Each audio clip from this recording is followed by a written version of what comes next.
stop playing. You know my Why are these haters trying to shake my hand? I don't need no friends. I told that to shake me for my OnlyFans. What is up?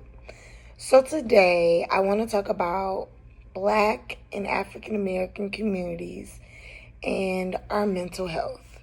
So I was reading this article that I have in front of me, and it starts off like this. 13.4% of the U.S. population identifies as Black or African American. Of that, those 16% have reported having mental illness. All right, that seems like such a small number, right? But this is over 7 million people. And the population of those people primarily are in, guess where? High crime rate cities. Chicago, Houston, Philadelphia. Okay? All these cities combined. Why is this important to me? It's important to me because I currently live in Houston, So what it says, and if anyone's wondering what website I'm on the mentalhealthamerica.org, and you can just type in the search bar, Black and African American mental health. But for those of you who don't, I'm going to skim over some information, and I hope this stuff is just a little bit informative. If you want all the information, you should definitely go to the link that I will leave in this video. Okay? So, one, let me give you a reason why this is important to me. Recently, I have gone through some things, and I had a breakdown, as we all do, other known as psychosis. So I was just wondering, why is it that it's not so easy to talk to other people in my community or get the help that I need from, certain therapists, and just learning that I'm not alone in wanting help, but feeling judged for getting the help. So let's talk about mental health. Overall, mental health conditions occur in the Black community.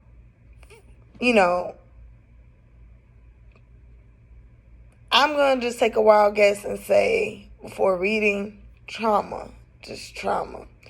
So, in the Black community, Americans.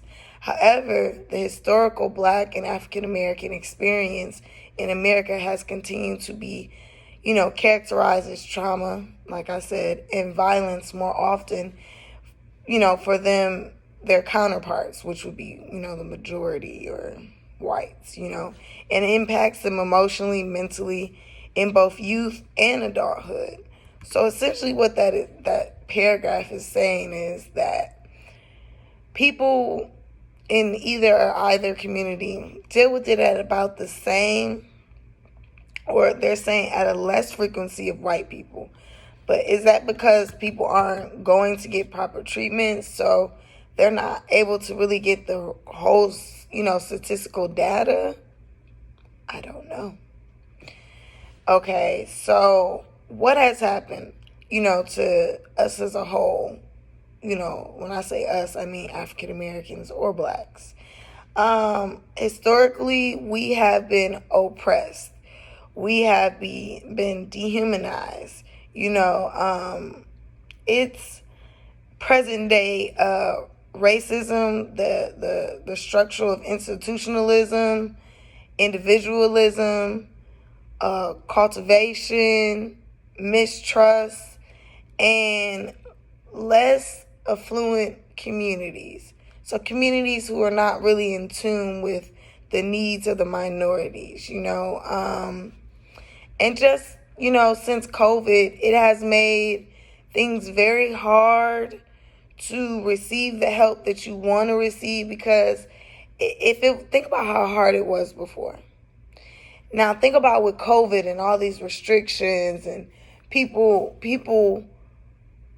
who were once sane are no longer sane. So I wonder, is there a rate of people who need more help or more people willing to reach out, Let me give you a little bit of demographics and societal issues. So I already told you about, the first one. I want to give you some that may be shocking to you. Overall, 24% of Black and African American people have a bachelor's degree as of 2017, right? They're just giving demographics, and it says women are the head of the household in roughly 30%, if not, compared to 9% at white homes. And the reason why I'm saying this is because social economics plays a key role. And just example, the one I was reading about, the woman being the head of the household, man, it takes the dynamics away from the woman and the man's role. But some may argue that those roles no longer exist. However, when you have a woman who's making more than a man, most men are intimidated by that. Most men feel like their authority or their power is taken away. And a lot of dudes are prideful. I believe that they turn to substances like alcohol and other things of that nature to cope with, for example, going through a recession. I wonder how that affected a lot of families mentally, And if one part of your body isn't right mentally, physically, or spiritually, then all of you is not right. Another thing to talk about is binge drinking, smoking cigarettes, and other illicit drugs, prescription drugs, painkillers. Just the misuse is more frequent upon Black and African American adults with mental illness. So people with mental illness are more likely to turn to substances. Serious mental illness rose among all ages of African Americans between 2008 and 2018. People wanting to harm themselves, plans, and attempts also rose among African Americans and Black young adults who, while, still lower than the overall U.S. population, people from 18 to 25, it was showing a 9.5%, which is 439% of Black and African Americans 18 to 25 had serious thoughts of harming themselves, compared to 6%, 277,000 in 2008, and 3.6% of that, which would be 166,000, had actually made a plan. I don't know if y'all want me to reread that, but just a comparison over the time that if you just look at these numbers, for one, where it says 18 to 25, 9.5%, then you look in, that's a lot of people regardless, like, either way it goes, that's a lot of people. The lowest numbers have been is for, people who are, 18 to 25 is 1.5, and that's 70,000. That,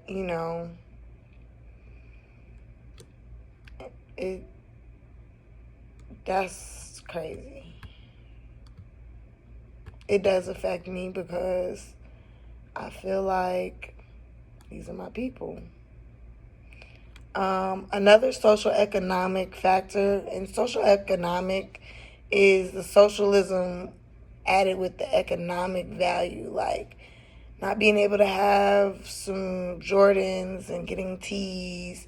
It could stunt a person's personality and cause them to have anxiety and lose faith in the Most High and stop taking care of themselves as much as they can. So that affects physical, mental, and spiritual. Black and African American people living below the poverty rate are twice as likely to report serious psychological distress. That's pretty much like saying people who have it far, far worse, are more willing and likely to do something. And just to throw out another, factor, more than 1 in 5 Black and African American people in the U.S. are in poverty as of 2018. So I'm not good with math, but I'm pretty sure that's a big number.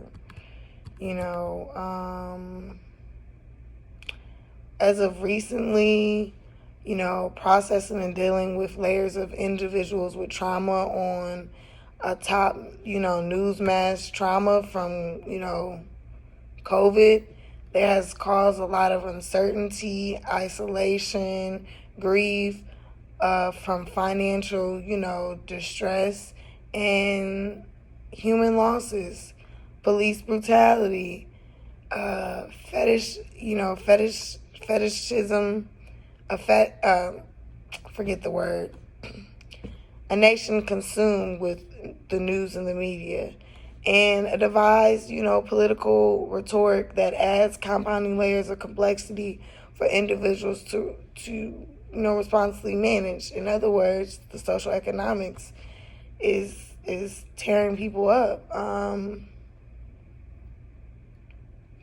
A lot of people don't have a trust in the seeking help for their behaviors for the simple fact that they mistrust the medical system. I was recently doing some research, and why is it that in my next video I'll tell you the lady's name. They took this woman, and without the family's knowledge, the lady had cancer, and they stole, then they harvested, then they cloned, and made money off of this woman and didn't give any restitution or money back to the family. That will cause a big, big, big distress in me wanting to seek help in the mental, it just seeking help, period. Like, they're doing stuff like that to people. Who knows what else they're doing to us when we're unconscious? You know what I'm saying? Like, crazy. It says right here, 30% of participants reported having a mental illness or receiving treatment for a mental illness. It says Black and African Americans hold beliefs which are related to stigmas, psychological openness, and help seeking, which in turn affects their coping behaviors. The participants in the study were not very open to acknowledge that they had psychological problems, and that they were somewhat open to seeking. So it's like people don't want to admit it, but they just kind of want to brush it under the rug and be like, I'm willing to get better, but I don't want to admit that I have this going on, I'm going to give two more facts or whatever, and then I'm done. So stigma and judgment prevent Black and African American people from seeking treatment for their mental illness. Research indicates that Blacks and African Americans believe that mild depression or anxiety would be considered crazy in social circles. Furthermore, many believe that the discussions about mental health would not appropriate among family. One more fact, and then I'm done. I just wanted to bring y'all some facts about mental health because I don't think it's talked about as much. Black and African American people are what they say overrepresented in jails and prisons. Black and African American people make up 13% of the general U.S. population, but nearly 40% of the prison population. Wow, that is a disproportionate. Wow. Okay. Do y'all even know what that means? That means essentially, and I'm going to just finish this and then I'm going to tell you what it means. In 2016, the imprisonment rate for Black and African American men was 2,417 per 100,000, okay? Black male residents. More than 6 times greater than that for white men, who were 401 per 100,000 white male residents. That's what I'm talking about with the adversary system, y'all. And the imprisonment rate for Black and African American women was 97 per 100,000. And versus their white counterpart women, it was 49 per 100,000 for white female residents. Black and African American people with mental health conditions, specifically involving psychosis, are more likely to be in jail or prison than people of other races. I 100% agree with that. I went into psychosis, and the officers, to a degree, did not have to help me get help. You know, I agree with it because there's judgment that is passed. There's family judgment. There's people constantly saying, you just need to pray it out. But God put these resources here for us, you know. And another thing, I said this in my last video, I'll say it again.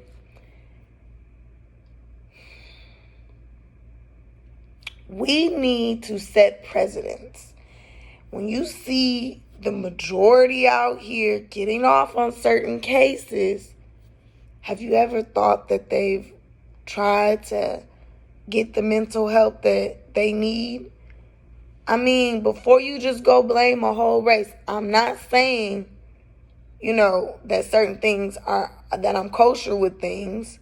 I'm very unkosher with things. But when fact is fact, I'm not gonna play these tit for tat games, you know, racially. If you go seek help, your family or your medical records, it can show where, you know what I'm saying, you're in the wrong place. You need to be somewhere else getting psychiatric help, rehabilitating your mind. You know,